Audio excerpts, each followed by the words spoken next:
Danny Reed pressed his nose against the cold glass window and watched the stars drift by. He was only 8 years old, and space was supposed to be exciting, but right now it felt boring. His parents were somewhere in the big station talking about plants and dirt with important aliens. They told him to stay in the waiting room and draw pictures, but he had already drawn 5 spaceships and 3 planets. The whole place was called Harmony's Gate, which sounded cool, but looked like a bunch of metal hallways connected together. Danny kicked his feet against the chair and wondered if anyone would notice if he went exploring just a little bit. Then the walls started shaking. Not like an earthquake, but softer, like when a big truck drives past your house. Danny grabbed his sketchbook and looked around. Other people in the waiting room, mostly humans and a few blue-skinned aliens, started whispering and pointing at the windows. Outside, massive ships appeared from nowhere. They looked like giant crystals, dark and glittering, each one bigger than a whole city block back on Earth that a woman in a uniform ran past, talking fast into her communication device. Danny caught words like Imperial Fleet and Empress arriving early. His stomach did a little flip. He had heard his parents mention the Empress. She was the leader of the dragon aliens, the Saltharians, and she was scary important. The shaking stopped. Everything got very quiet. Then the announcement came through speakers in the ceiling, asking all diplomatic personnel to report to the main docking bay. Danny heard his mother's name. He grabbed his sketchbook and his small backpack and hurried out into the hallway. Maybe if he found his parents, they would let him see the Dragon Empress up close. The corridors were full of people rushing around. Nobody paid attention to one small boy slipping between groups of adults. Danny followed the crowd toward the docking bay, but got pushed to the side near a service corridor. He could hear strange sounds from down the hallway, like birds chirping but deeper, more musical. His curiosity won over his caution. Danny walked down the quieter hallway, following the sounds. The chirping grew louder, more urgent. It sounded sad, like something was hurting or scared. Danny had a dog back home named Buster, and he knew what frightened animal sounds meant. He found a partially open door. The nameplate said something in alien writing he could not read. Danny peeked inside.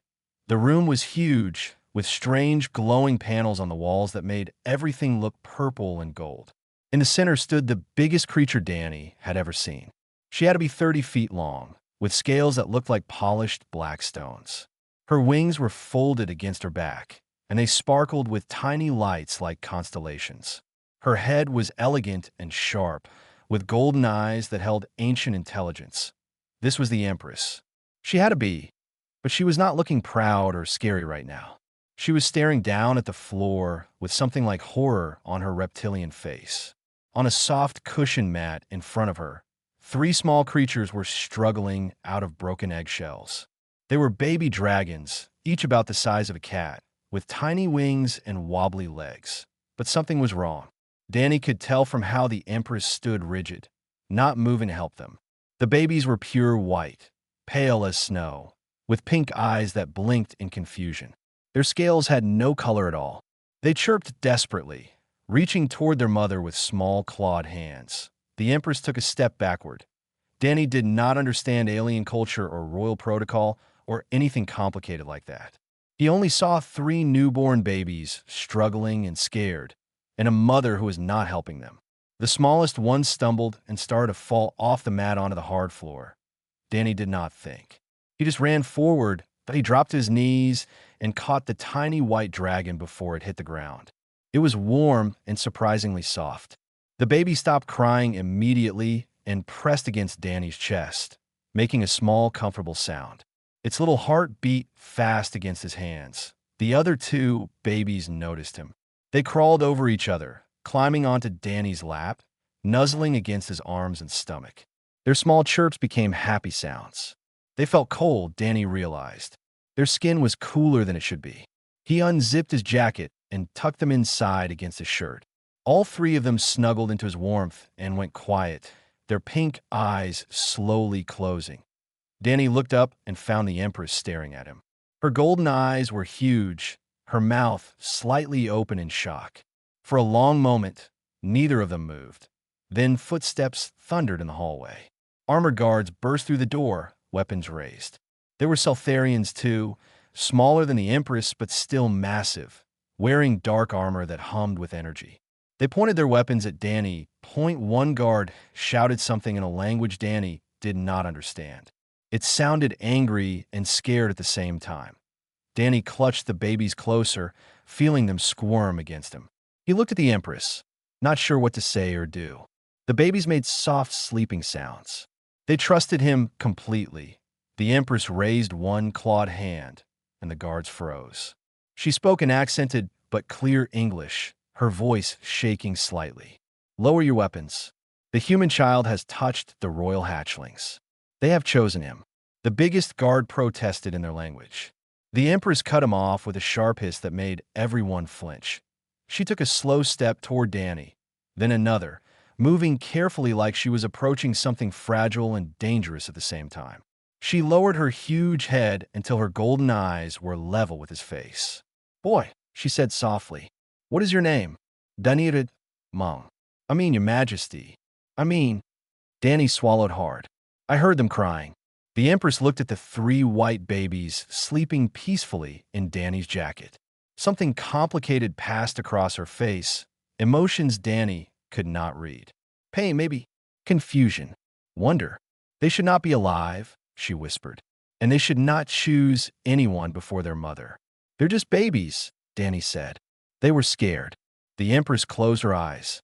When she opened them again, they were bright with unshed tears that reflected the purple light. "Yes, they're just babies." She reached out slowly with one massive claw and gently touched the smallest baby's head. It stirred but did not wake, too comfortable against Danny's warm chest. "You have done something impossible today," Danny Reed, the Empress said. "And now both our futures have changed forever." Danny's parents arrived 12 minutes later, running into the royal chamber with faces full of panic. His mother, Dr. Lisa Reed, went pale when she saw him sitting on the floor with three baby dragons bundled in his jacket. His father, Dr. Robert Reed, actually stumbled and had to catch himself against the doorframe. The Empress had dismissed her guards but remained in the room, watching Danny with an intensity that made the air feel heavy. Two Saltharian medical staff worked quietly nearby, scanning the babies with handheld devices while Danny held them. Daniel Marcus Reed. His mother started, using his full name, which meant serious trouble. Then she looked at the Empress and seemed to forget what she was going to say. "Your son saved the royal hatchlings from injury," the Empress said.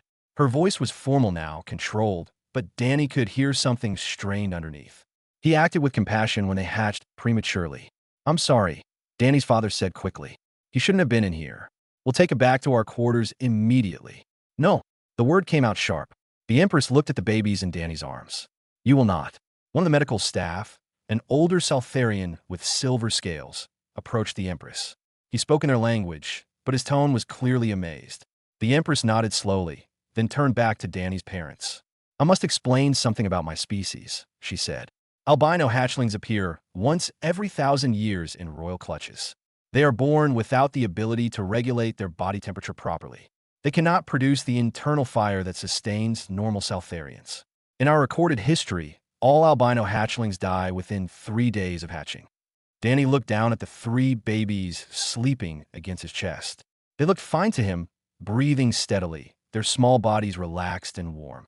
"Our tradition," the Empress continued, and her voice cracked slightly, "is to end their suffering quickly. A mercy ritual performed by the mother."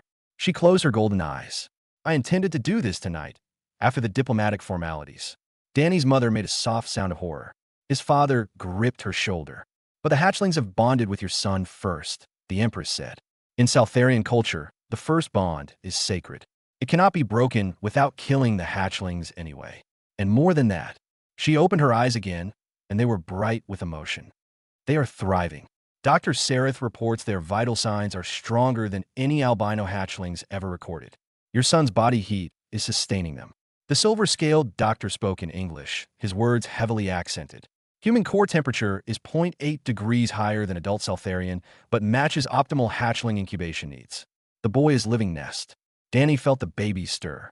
The smallest one, tucked closest to his heart, made a tiny sound like a question. He stroked her head gently with one finger, and she settled again. "What are you asking?" Danny's mother said quietly. The Empress looked away. I am asking if your son would be willing to continue helping care for the hatchlings. I am asking if you would permit something that has never happened in Southarian history. I am asking you to let a human child save my children's lives because I cannot. The silence that followed was heavy and long. Danny looked up at his parents. His father's expression was complicated, worried, and sympathetic at once. His mother was staring at the Empress with something like understanding in her eyes. How long? His father asked. 3 weeks, the doctor said. If albino hatchlings survive 3 weeks, their internal systems stabilize. They can regulate temperature independently. But constant warmth is needed until then. I want to help, Danny said. Everyone looked at him. He felt his face get hot, but pushed on. They need someone. I can do it.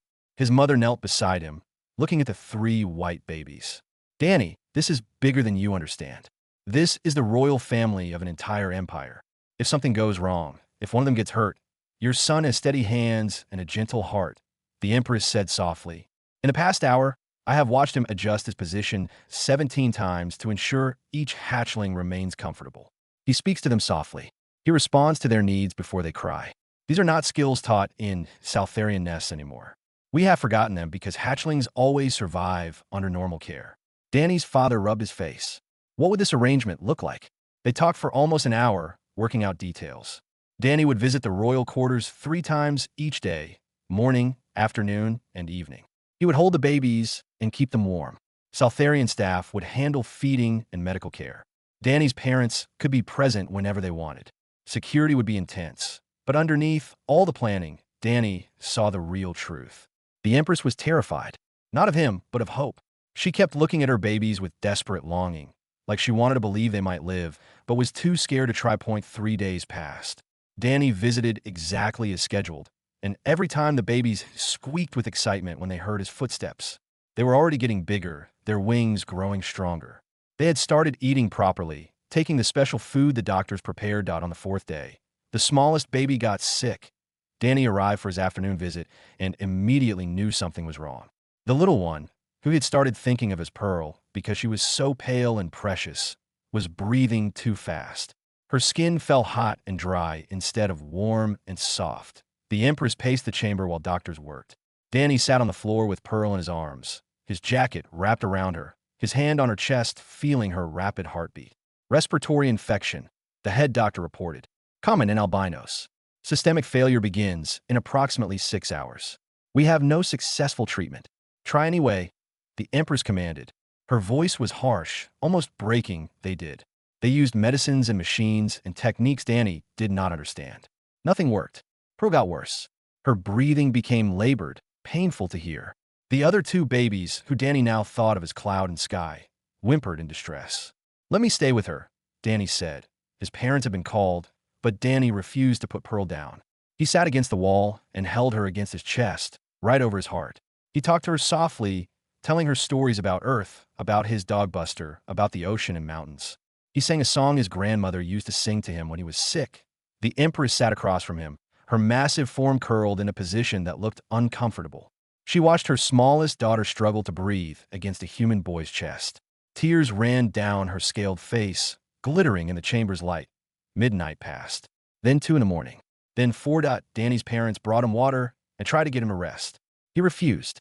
Pearl's breathing got slower, deeper. The crisis rhythm changed to something more normal.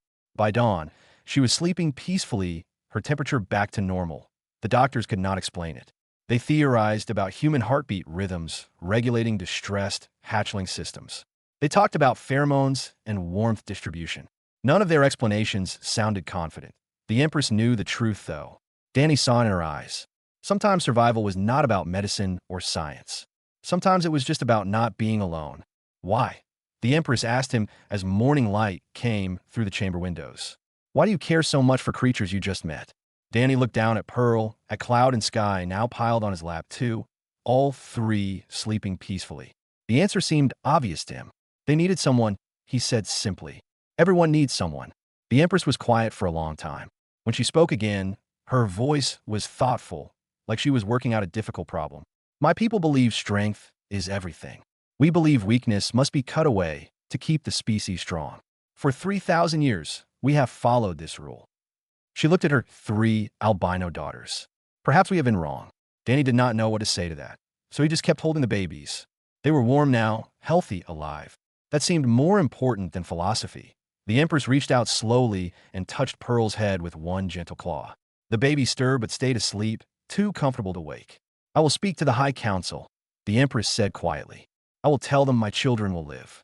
And I will tell them a human boy taught me what it means to be a true mother. News traveled fast in space. Within a week, everyone on Harmony's Gate knew about the human boy and the albino dragon babies. Within 2 weeks, the story had spread to Earth and across the Seltharian Empire. By the 3rd week, it had become a political crisis. Danny sat in the royal quarters playing a simple game with Pearl, Cloud, and Sky. They were twice the size they had been hatching, each now as big as a medium dog. They could fly in short bursts, gliding from furniture to furniture with increasing confidence. Right now, they were trying to stack building blocks with their small claws, competing to see who could build the tallest tower. Sky was winning. She was the boldest of the 3, always trying new things. Cloud kept getting distracted, curious about everything in the room. Pearl worked carefully and methodically, but her tower kept falling because she built it too tall and narrow. Try a wider base, Danny suggested. Pearl chirped at him and knocked her tower down, starting over with a broader foundation. She was the smartest, Danny thought, always learning from mistakes. The door to the chamber opened. The Empress entered with General Rodhax, her military commander. Both looked grim. The hatchlings immediately abandoned their game and rushed to Danny, piling into his lap. They sensed tension in the adults and sought safety. Danny, the Empress said, sitting heavily on the floor across from him. She had started doing this, sitting at his level instead of towering above. The High Council has made contact. They're not pleased. What did they say? Danny asked, stroking Sky's head. She was trembling slightly. They have ordered me to return home immediately. They have ordered me to complete the mercy ritual.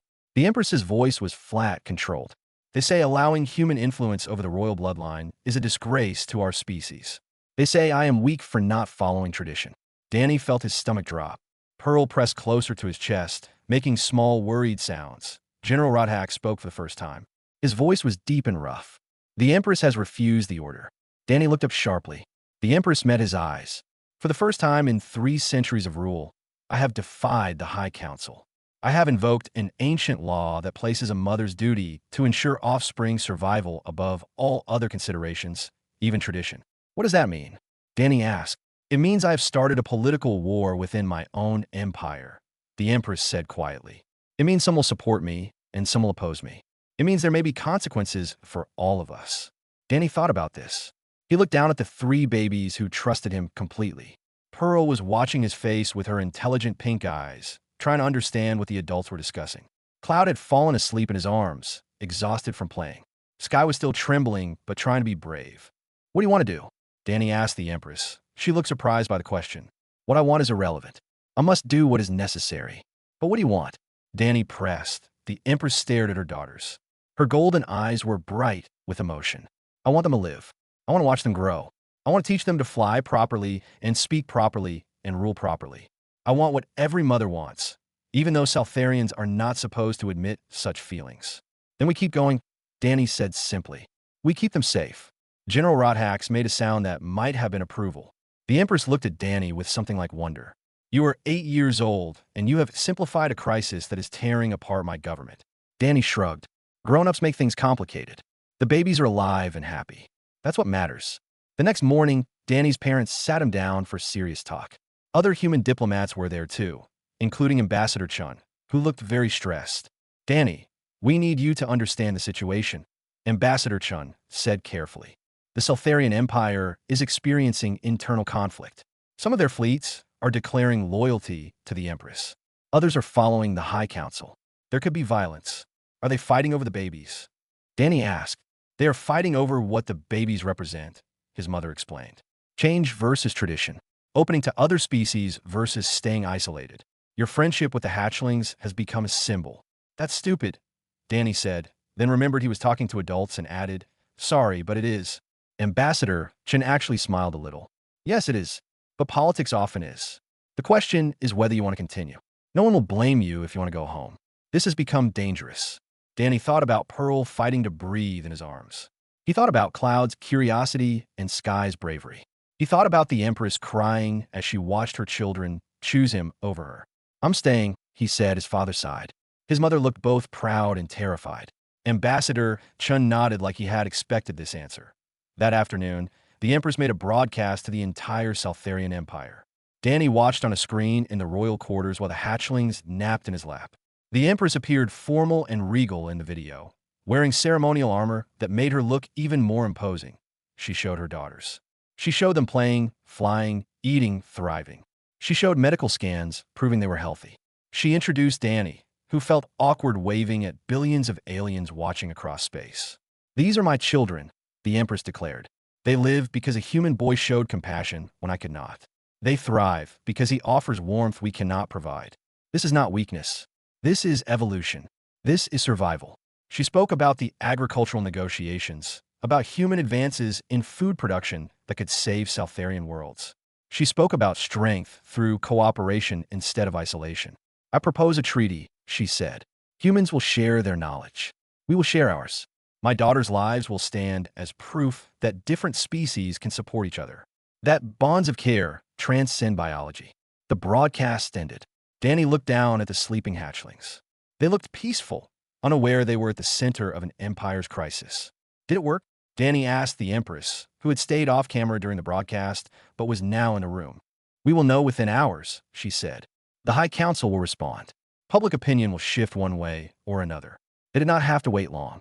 Within 3 hours, responses flooded in. The empire was split almost evenly. Some Saltharians were inspired by the hatchling's survival. Others were horrified by human involvement in royal affairs. Then the threat came. Security detected 3 Saltharians on the station who were not part of any official delegation. They had falsified credentials and smuggled weapons.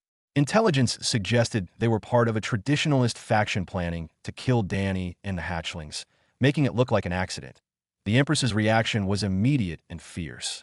She moved Danny and the hatchlings to the most secure section of the station.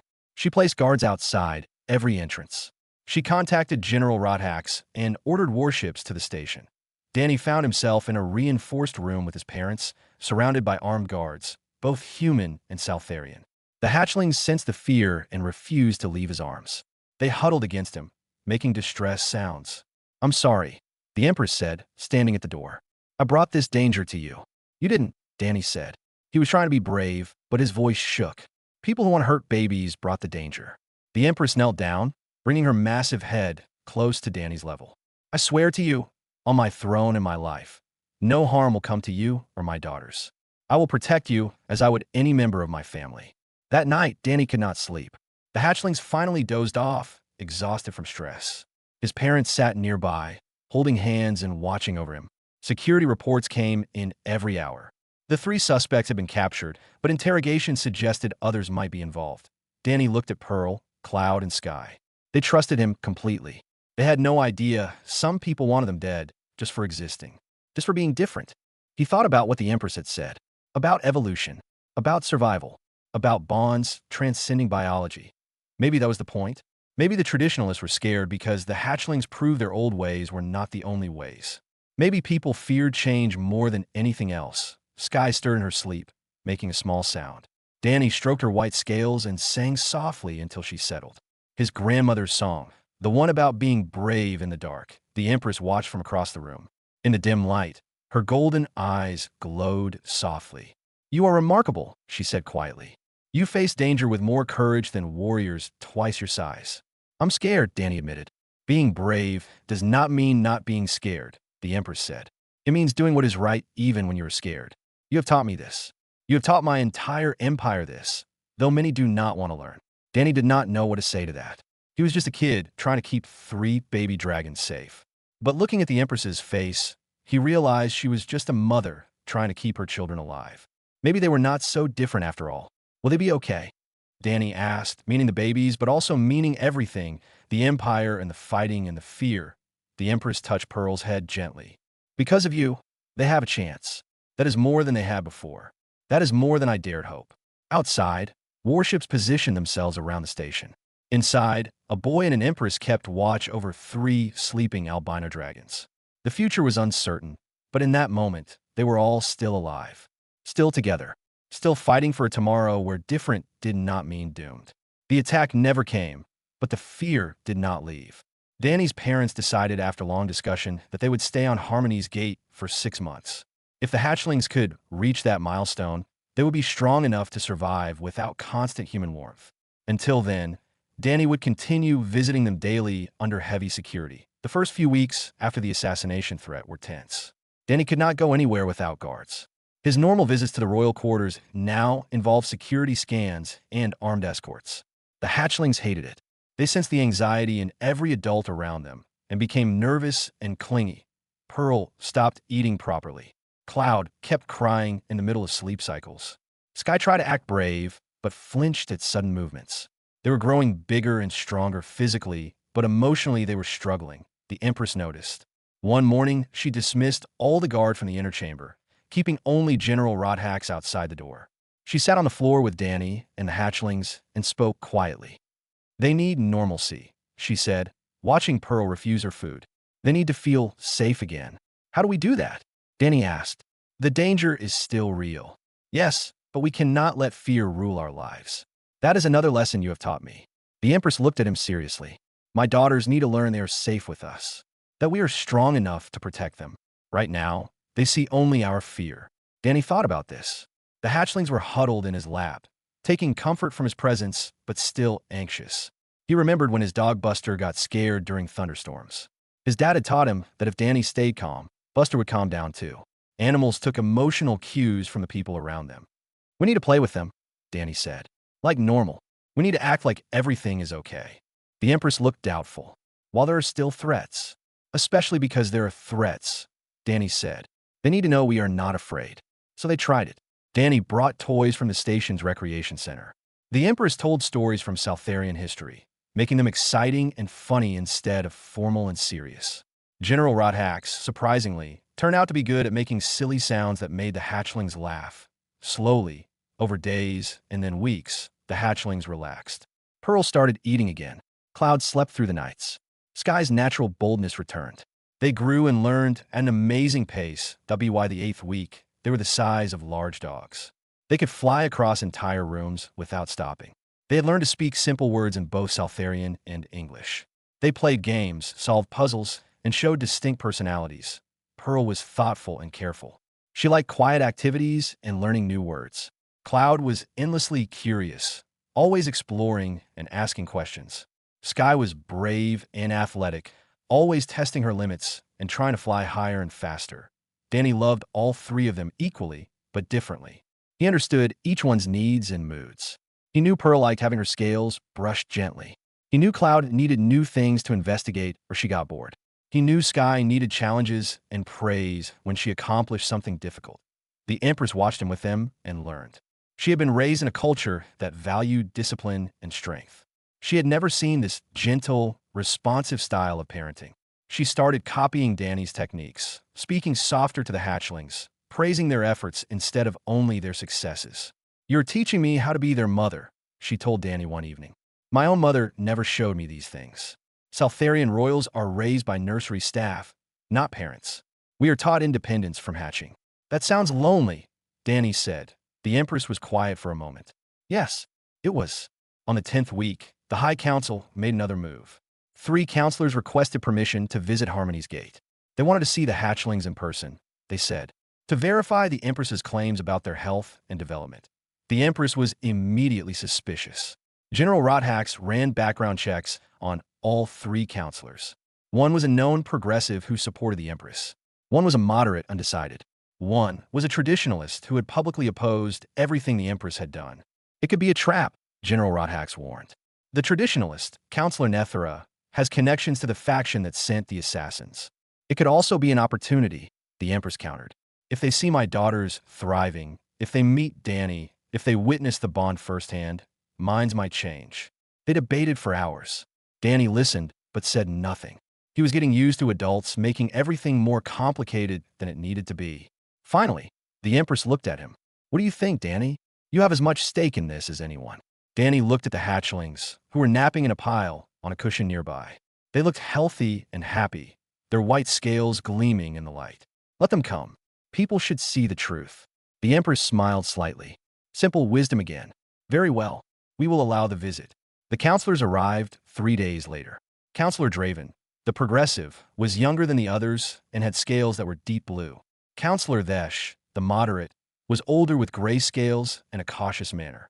Counselor Nethera, the traditionalist, was ancient, her scales pale with age, her eyes sharp and suspicious. They gathered in the royal chambers. The hatchlings immediately sensed strangers and hid behind Danny, peeking out nervously. Counselor Nethera's expression was cold as she looked at them. "These are the albinos," she said flatly. "They appear healthy, I will grant that.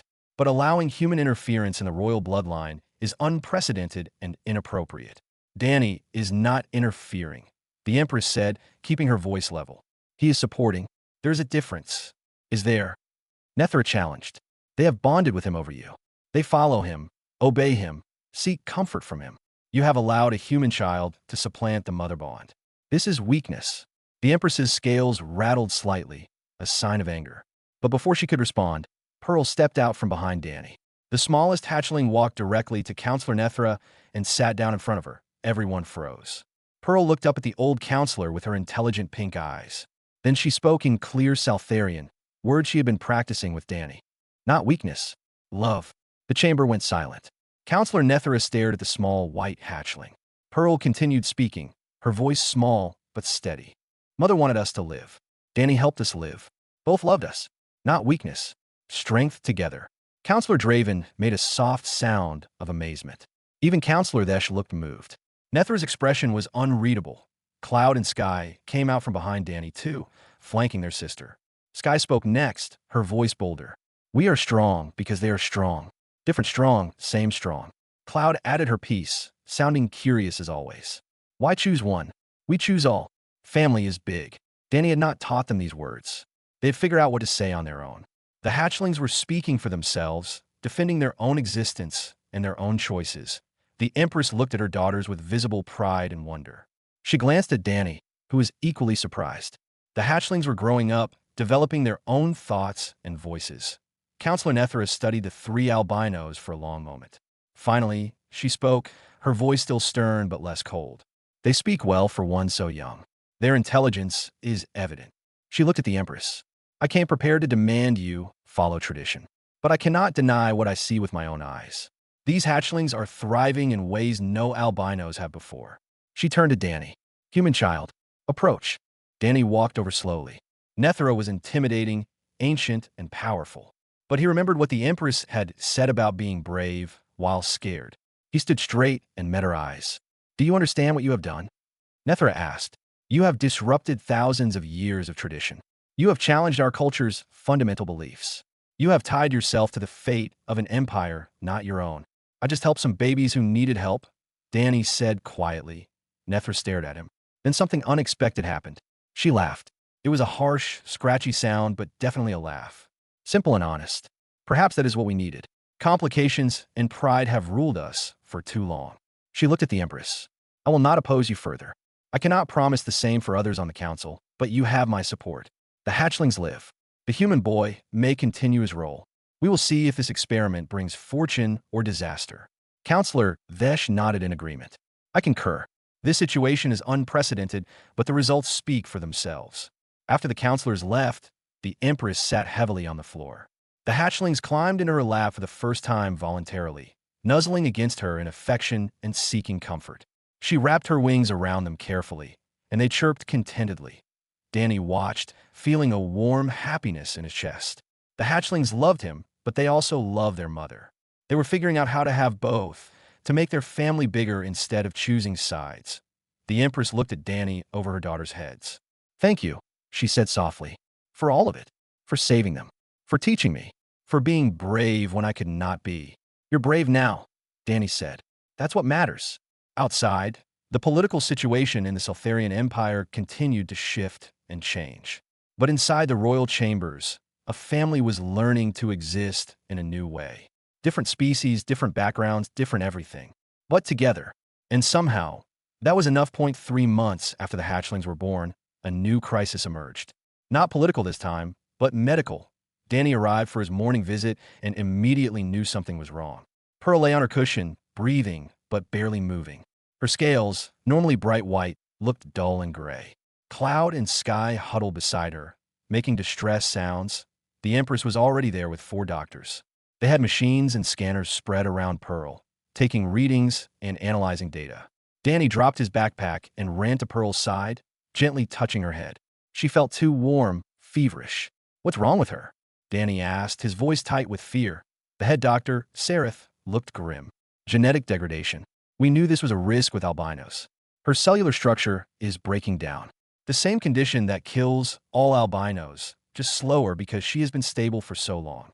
Can you fix it?" Danny demanded. "Saltharian medicine has no cure," Seraph said quietly. "We have tried for thousands of years. The genetic flaw is too deep, too complex." Danny looked at the Empress. She stood rigid, her face a mask of controlled pain. This was what she had feared from the beginning. That hope would make the loss worse. That watching her daughter thrive, only to die anyway, would hurt more than never hoping at all. "There has to be something," Danny said desperately. He held Pearl's small head in his hands. She opened her pink eyes slightly and made a soft sound, recognizing him even in her pain. His mother entered the chamber, having been called by the medical team. She was a plant scientist, not a doctor, but she immediately went to the monitors and started reading the data. Her expression grew more focused. "This cellular breakdown," she said slowly, reading through screens of information. "It is triggered by what exactly?" "Temperature regulation failure," Seraph explained. "Albinos cannot maintain the internal fire normal Saltharians have. Over time, cells that depend on that energy begin to fail. It starts in the nervous system and spreads." Danny's mother pulled up more charts. "But Pearl has been maintaining temperature through external heat. Danny's body warmth has been supplementing what she cannot produce internally." "Yes, but it is not enough long-term," Sarah said. "The cellular damage accumulates regardless.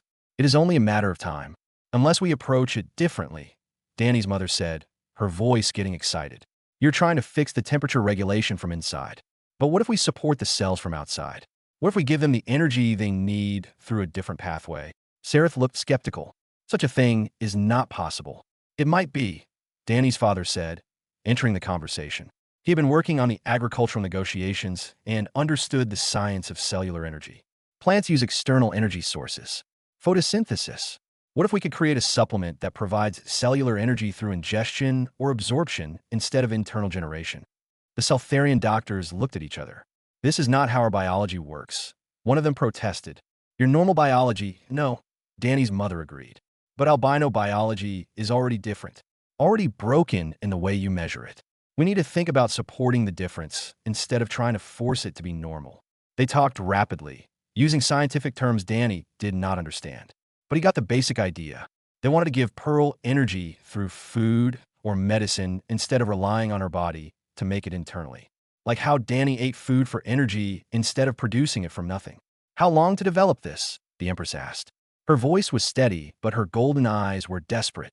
"Days, maybe weeks for a prototype," Danny's father said. "If it works at all." "This is completely theoretical. Pearl does not have weeks," Seraph said quietly. "Maybe days, maybe hours." Danny felt tears burning in his eyes. He looked down at Pearl, who was watching him with such trust. She believed he would fix this. She believed he could keep her safe. But he was just a kid. He could not invent miracle cures. Cloud and Sky pressed close to Danny, seeking comfort. They understood their sister was dying. They made mourning sounds, traditional Saltharian grief, calls that sounded heartbreaking coming from one so young. "Try anyway," the Empress said firmly. "Use whatever resources you need. Contact anyone who might help. Human scientists, Saltharian researchers, anyone. My daughter will not die without a fight." The next 2 days were frantic. Danny's parents worked with Saltharian scientists, combining knowledge for both species. They analyzed Pearl's biology, tested different compounds, ran simulations. Other human doctors joined the effort remotely from Earth. Saltharian medical facilities across the Empire contributed data about albino genetics. Danny stayed with Pearl almost constantly. He held her, kept her warm, talked to her softly. His parents brought him food and made him rest in shifts, but he refused to leave the chamber for long. The Empress stayed too, keeping vigil over her dying daughter. Cloud and Sky understood something important was happening. They stayed quiet, not playing or causing trouble. They took turns sitting with Pearl, grooming her scales gently with their tongues in the Saltharian way of showing affection. That on the evening of the second day, they had a prototype. A thick liquid that contained concentrated cellular energy derived from both human nutritional supplements and Saltharian metabolic compounds. It was bright blue and smelled strange. We have no idea if this will work, Danny's mother warned. It could do nothing. It could make things worse. Give it to her, the Empress said without hesitation. They administered a small dose through a feeding tube. Then everyone waited. Minutes passed with no change. Pearl's breathing stayed shallow. Her temperature remained too high. The monitors showed no improvement. Danny felt hope dying in his chest. He pressed his face against Pearl's scales and whispered, "Please work. Please." More minutes. The doctors checked readings and shook their heads. It was not working. They had failed. Then Pearl stirred. Just slightly. Her breathing deepened, becoming more regular. The temperature readings started to drop back toward normal. Cellular activity on the monitors began to increase. "It is working," Sarah said, his voice filled with disbelief. "The cells are responding. They're taking in the external energy and stabilizing." Over the next hour, Pearl improved steadily. Her color came back. Her eyes brightened. She made a small, hungry sound, the first positive sign she had given in days.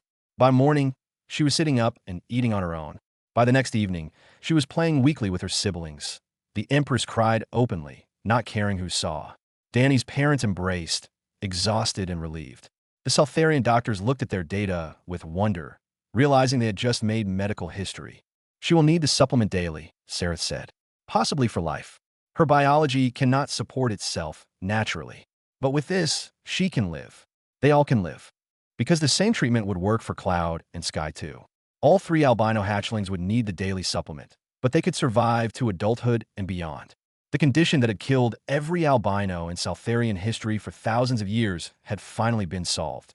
And it had been solved because humans and Saltharians worked together. The news spread across the Empire rapidly. The impossible had happened. Royal albino hatchlings were not only surviving, but thriving. And the cure came from cooperation between species, from combining different types of knowledge and medicine. Public opinion shifted dramatically. Even traditionalists had to acknowledge the results. The Empress had been right. Cooperation was stronger than isolation. Different approaches could solve problems old methods could not. The agricultural negotiations, which had been stalled for months during the political crisis, suddenly moved forward quickly. Both sides were motivated now. Saltharians had seen what humans could contribute. Humans had seen what they could accomplish with access to Saltharian resources and knowledge. Danny sat on the observation deck where this whole story had started, watching stars drift by. Pearl, Cloud, and Sky were piled in his lap, healthy and happy. They were getting big enough that they barely fit anymore, but they still tried to cuddle close whenever possible. The Empress sat beside them, her massive form somehow feeling comfortable and familiar now instead of intimidating. They sat in peaceful silence, just existing together. "You saved them twice," the Empress said quietly. "Once with warmth, once with hope. My people will remember this forever." "Your people saved them too," Danny said. "The doctors, the scientists. Everyone worked together." "Yes," the Empress agreed. "That is the lesson, is it not? Alone, we would have failed. Together, we succeeded." Pearl chirped in agreement. She was learning to speak in full sentences now. All 3 hatchlings were. They understood more than most people realized. "Together is better," Pearl said in her small, clear voice. "Different makes strong." Sky added, "We are different. Danny is different. Mother is different. All different, all strong." Cloud, always curious, asked a question that made the adults pause. "Why do people think different was bad? Different is good. Different means more ideas." The Empress looked at her daughter thoughtfully. "Because different is scary when you do not understand it. Because change is hard. Because sometimes holding on to old ways feels safer than trying new ways. But old ways almost killed us," Pearl pointed out with simple logic. "Yes," the Empress said softly. "Yes, they did. And you 3 are proof that sometimes the old ways are wrong. That sometimes we must change or die." Danny leaned back against the window, feeling the warmth of 3 baby dragons against his chest and the comfort of knowing they would be okay. Outside, human and Saltharian ships flew in formation together, practicing joint maneuvers. A new alliance was forming, born from one boy's compassion for 3 struggling babies. "What happens next?" Danny asked. The Empress smiled, a human expression she had learned from watching Danny and his parents. "Next, we continue. We grow. We learn. We build something new together. The future is unwritten, but for the first time in my long life, I am excited to see it." The hatchlings chirped in happy agreement, and for a moment, everything was perfect. Different species, different worlds, different everything. But somehow, impossibly, a family point 6 months had passed since the hatchlings were born. Danny stood in the diplomatic hall of Harmony's Gate, wearing formal clothes that felt stiff and uncomfortable. Around him, hundreds of beings from dozens of species gathered for the treaty signing ceremony. Humans, Saltharians, and representatives from other worlds who had watched this unlikely story unfold. Pearl, Cloud, and Sky sat beside him. They were huge now, each the size of a small car. Their white scales gleamed like polished marble, and their pink eyes held sharp intelligence. They wore ceremonial bands around their necks, marking them as royal hatchlings. They sat with perfect posture, having been coached by their mother on proper behavior for important events. But every few minutes, one of them would lean over and nuzzle Danny gently, needing the reassurance of his presence even at their size. He was still their favorite person, even though they loved their mother deeply too. The Empress stood at the front of the hall in full ceremonial armor. She looked magnificent and powerful, every bit the ruler of a galactic empire. Beside her stood Ambassador Chun and Danny's parents, representing humanity. The treaty was comprehensive. Humans would provide agricultural technology and biological research. Saltharians would share advanced medical technology and provide military protection for Earth. Both species would establish cultural exchange programs and joint scientific facilities. It was the beginning of a true alliance, but everyone knew the real foundation of this treaty was not politics or trade. It was 3 albino hatchlings and 1 human boy who had accidentally shown an empire that different could be good. The ceremony began with formal speeches. Politicians and ambassadors talked about cooperation and mutual benefit and historical significance. Danny tried to pay attention, but got distracted when Cloud kept fidgeting. She was curious about everything in the hall and wanted to explore. "Stay still," Danny whispered to her. She huffed, but settled down, leaning her large head on his shoulder. Then it was the Empress's turn to speak. She approached the podium with her natural grace and authority. Her voice carried through the hall without needing amplification. 6 months ago, I came to this station believing I knew what strength meant. I believed tradition and isolation kept my people safe. I believed difference was weakness and adaptation was failure. She paused, looking at her 3 daughters. I was wrong. The hall was silent. The Empress continued, her voice carrying weight and emotion. My daughters were born different. By our old laws, they should have died. By our old beliefs, they were cursed and weak. But a human child, ignorant of our customs and free from our prejudices, saw only 3 babies who needed help. He offered warmth when I offered only tradition. He chose compassion when I chose fear. Danny felt his face get hot as hundreds of beings looked at him. Pearl pressed closer to his side protectively. "These 6 months have taught me more than 3 centuries of rule," the Empress said. "I have learned that strength comes in many forms. That wisdom can come from the young. But the most powerful bonds are built on care, not duty. That survival sometimes requires us to abandon everything we thought we knew." She looked directly at Danny. "A human child saved my children's lives twice. He saved them first with his warmth, and second with the hope that inspired humans and Saltharians to work together on a cure we all thought impossible. He did this not for political gain or personal glory. He did it because, in his words, they needed someone." The Empress paused, then said something that made everyone in the hall inhale sharply. "Today I am signing a treaty between species, but I'm also making a personal declaration. By the ancient laws of Saltharian royal lineage, I am formally adopting Danny Reed as ward of the imperial family. He will have the rights and protections of a royal family member for life." Danny's parents looked shocked. Danny felt the hatchlings all press against him, excited and happy. This meant he was officially part of their family, recognized by law and tradition. "I do this not as a political gesture," the Empress continued, "but as a mother recognizing the being who co-parented my children when I could not. Danny Reed will always have a place in the imperial family. This human boy is my daughter's brother in all ways that matter." The hall erupted in noise. Some beings applauded. Others whispered in surprise. The human delegation looked proud and moved. Danny saw his mother wiping tears from her eyes. After the ceremony, there was a reception. Danny changed out of the formal clothes as quickly as possible and found himself surrounded by people wanting to talk to him. Reporters asked questions. Diplomats congratulated him. Scientists wanted to discuss the hatchling's development. It was overwhelming. The hatchlings sensed his discomfort and formed a protective circle around him, gently discouraging people from getting too close. Sky particularly took her protective duties seriously, positioning herself between Danny and anyone who approached too eagerly. Finally, the Empress rescued him. She invited him and his parents to her private quarters away from the crowds. The hatchlings immediately relaxed, spreading out across the room and making themselves comfortable. "That was a lot," Danny said, flopping onto a cushion. "Yes," the Empress agreed. "I apologize for not warning you about the adoption announcement. I wanted it to be genuine, not rehearsed." Danny's father spoke carefully. "Your Majesty, we appreciate the honor, but Danny is still our son. We do not want to lose him to royal duties or obligations." The Empress settled on the floor, folding her wings carefully. "I would never take him from you. The adoption is symbolic and legal, offering protection and status. But Danny will remain with his family. The hatchlings and I will simply be an extension of that family. Like having weird alien aunts and sisters," Danny said, then looked worried. "I mean, not weird in a bad way." The Empress laughed, the sound warm and genuine. "I understood your meaning. Yes, something like that." Pearl climbed into Danny's lap. Despite being far too big for it, she had always been the most affectionate, the one who needed physical closeness. Danny wrapped his arms around her neck, and she made a happy rumbling sound. "What happens now?" Danny's mother asked. "The treaty is signed. The hatchlings are stable. Do we return to Earth?" Danny's stomach dropped. He had not thought about this. He had been so focused on keeping the hatchlings alive that he had not considered what came after.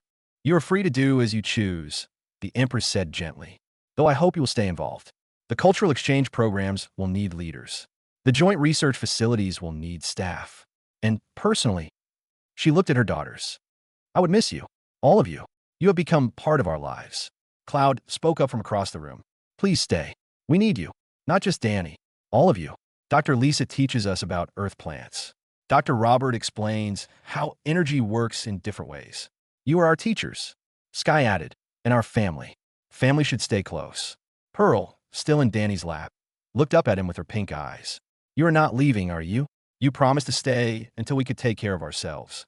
"You can take care of yourselves now," Danny pointed out. "You are huge and smart and healthy. But we still need you," Pearl said quietly. "Maybe not to survive, but to be happy. Is that okay to need?" Danny looked at his parents. His mother was smiling through tears.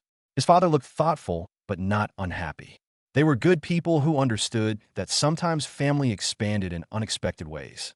"We will stay," his mother said, "at least for a few more years. The research opportunities here are incredible." And she looked at the three hatchlings. "You are right. You're family now." The relief in the room was obvious. The hatchlings made happy sounds and clustered around the humans, careful of their size, but unable to contain their joy. The Empress bowed her head in gratitude. Over the next months, life settled into a new normal. Danny attended school via quantum link, learning from both human and Saltharian teachers. He spent afternoons with the hatchlings, who were now learning advanced mathematics, art, history, and diplomacy.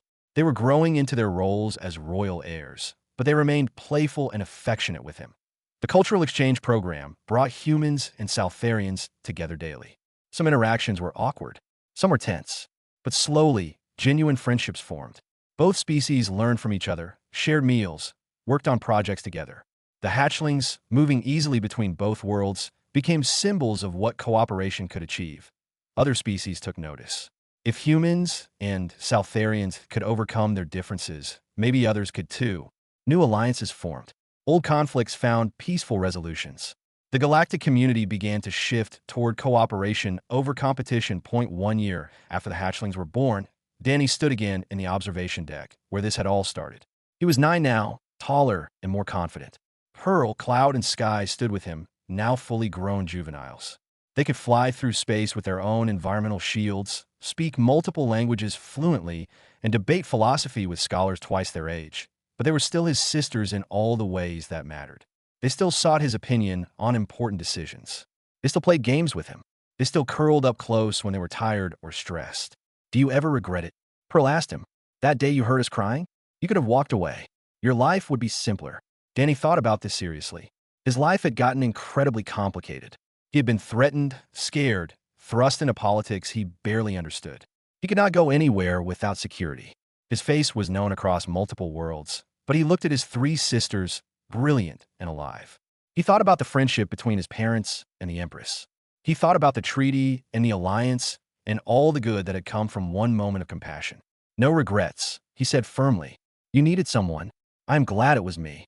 Sky nuzzled his shoulder gently. We are glad too. You are the best brother. Cloud added, even if you are tiny and squishy. Danny laughed and pushed her snout away playfully. You are just jealous that I can fit through normal doors. The Empress entered the observation deck. She had started joining them for these quiet moments, enjoying the informal family time. She settled near them, looking out at the stars. The Council has approved the expansion of the exchange programs, she reported. 5 more human universities will partner with Southarian academies. 3 joint research stations will be built. The alliance grows stronger. Because 3 babies refused to die, Danny said. Because 1 boy refused to let them. The Empress corrected gently. She looked at her daughters with endless pride and love. You 3 have changed everything. You have proven that evolution and adaptation are not weakness, but survival. That bonds built on choice and care are stronger than bonds of duty alone. We just wanted to live, Pearl said simply. Danny helped us live. Everything else happened because people chose to help each other instead of fighting. Cloud, ever curious, asked, what would have happened if Danny had not found us? If we had died like all the other albinos? The Empress was quiet for a long moment. Then I would have followed tradition, completed the mercy ritual, returned to my empire unchanged. The alliance would never have formed. Both our species would have remained separate, weaker alone. So we saved everyone, Sky said, sounding pleased with herself. You did, the Empress agreed, by being brave enough to survive, by being different in a way that forced us all to reconsider what different means. They sat together in comfortable silence, watching ships from multiple species travel past the station. Human vessels flew alongside Southarian warships in joint patrols. Trade ships from a dozen worlds came and went. The galaxy was changing slowly but surely because of 3 albino dragons and 1 human boy. Tell me something, the Empress said to Danny. That first day, when you picked up Pearl as she fell, did you have any idea what would happen? Any sense of the importance of that moment? Danny shook his head. I just saw a baby about to get hurt. I caught her. That is all. That is all, the Empress repeated softly. Perhaps that is the most important lesson. That world-changing moments often look like simple kindness. But the most powerful thing any being can do is care when no one expects them to. Pearl leaned her large head against Danny's side. You cared when even our mother could not. You taught an empire what strength really means. You taught me too, the Empress added. You all did. About patience and playfulness and love that has nothing to do with duty. About being a family instead of just fulfilling roles. The sunset through the observation window painted everything in shades of gold and orange. The Empress, 3 albino dragons who should never have survived, and 1 human boy who had accidentally changed the course of galactic history. They sat together, family in the truest sense, watching the universe turn. I love you, Danny said suddenly. He was not usually good at saying things like that, but it felt important to say out loud. All 3 hatchlings responded immediately. We love you too, the Empress added softly, as do I, little guardian. You saved my children. But more than that, you saved me from my own fear. You show me a better way to live and lead and love. For that, I will be grateful for all my remaining centuries. Danny felt warm and content. This was his family. Strange and complicated and nothing like what he had expected when his parents brought him to a space station 6 months ago. But it was real and good and worth everything. Together is better, Pearl said, echoing the words she had spoken months ago. Different makes strong, Sky added. Family is big, Cloud finished. Yes, the Empress agreed, her voice full of emotion. Family is big, and we are all part of it now. Outside, the stars continued their eternal dance. Inside, an impossible family existed in defiance of all expectations. 3 albino dragons, an ancient empress, 2 human scientists, and 1 9-year-old boy who had taught an empire how to change. And somewhere in the galaxy, other beings watched and wondered if they too could build something new. If they too could choose compassion over tradition, cooperation over competition, hope over fear. The answer, Danny thought, was simple. Of course they could. They just had to start with 1 small act of kindness. 1 moment of seeing someone who needed help and choosing to care. Everything else would follow. Just like it had for him. Just like it had for 3 albino babies who refused to be cursed. Just like it had for an empress who learned to be a mother. Together. Different. Strong. Family. That was how you changed the world.